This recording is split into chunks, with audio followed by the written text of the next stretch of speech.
So you probably have a financial advisor, and I bet he always says that your money is managed to the highest standard. But really, is it?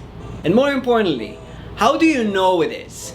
I mean, do you really think your financial advisor will ever tell you that he's not doing a good job and you should probably go and shop around somewhere else? Hi, my name is Kobe Lerner and I'm part of one of the top wealth management teams in the country. We focus on helping clients build wealth in the most tax efficient way possible. So if that is something that you're interested in, make sure to subscribe so you don't miss any of my future videos.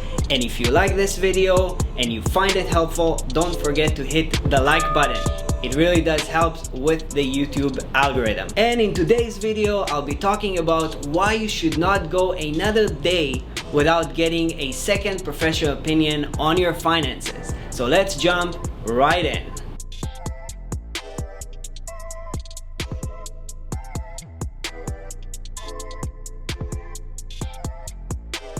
Did you ever get a mortgage renewal letter from the bank? How easy was it to just sign it and send it back? Problem solved, and you can move on with your life. A couple of years ago, I got a renewal letter from my bank, and just before I was about to sign it, I thought, hey, why don't I call around to other banks and get some quotes? Sure enough, after a few calls, my mortgage rate dropped by 0.3%. Now I'll be honest, I did not end up switching, but sure enough, my bank matched that rate once I presented them with the other offer. And when talking about investments, some people tend to think it is a set and forget kind of thing.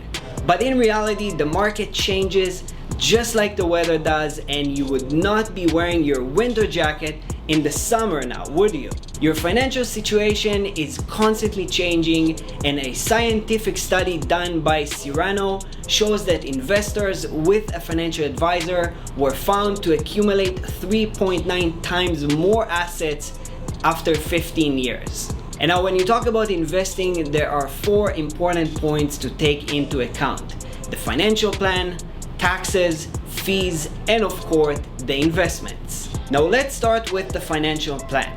Many people might already have one in place, but it hasn't been reviewed in years. This can be a very costly mistake, and here's why. Now let's take John and Jane Smith, both retired, 60 years old and living in Toronto. Together they have $1 million in their RSPs, which they don't need since their pension income and cash investments cover their lifestyle expenses. Having not reviewed their financial plan with their financial advisor, their investments in the RSPs continue growing over the years. By the time they reach 72, their RSP investments grew to 1.9 million. Their RSP account gets converted to a RIF account, and now they have to take out 5.28% as RIF minimum from their investments. This increases their taxable income by $103,000, and their taxes jump from $11,000 to $45,000 a year. Had they reviewed their financial plan at the age of 60, this issue would have been easily spotted, and a plan to melt down their RSPs would have been put in place. This way, their tax bill over the years will be lower, they will avoid jumping to a higher marginal tax bracket and any OAS clawbacks. They will save 25% in taxes after the age of 72 and will have around a third of their money in non-registered investments, which can easily be accessed without worrying too much about the taxes. And this is a great example why you would want a second pair of eyes reviewing your financial plan. So do yourself a favor and avoid that. I wish I knew about this 10 years ago.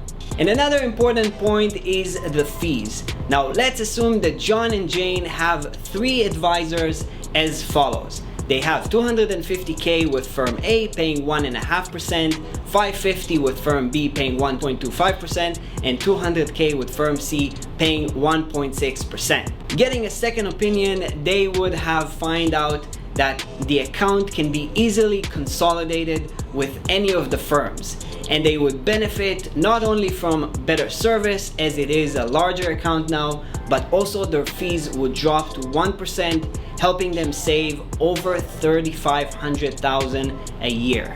And the last point, and the hardest, would be your investments.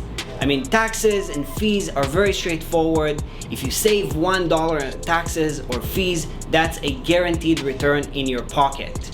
Now, when it comes to your investment, it gets much more subjective. Let's say in 2019, your portfolio returned 13%. Now, most people would be very happy with that return, but how do you know it is actually good? Now, let's say your portfolio has 50% Canadian and 50% US stocks. In 2019, the TSX did 9.1%, while the S&P did 30.4%.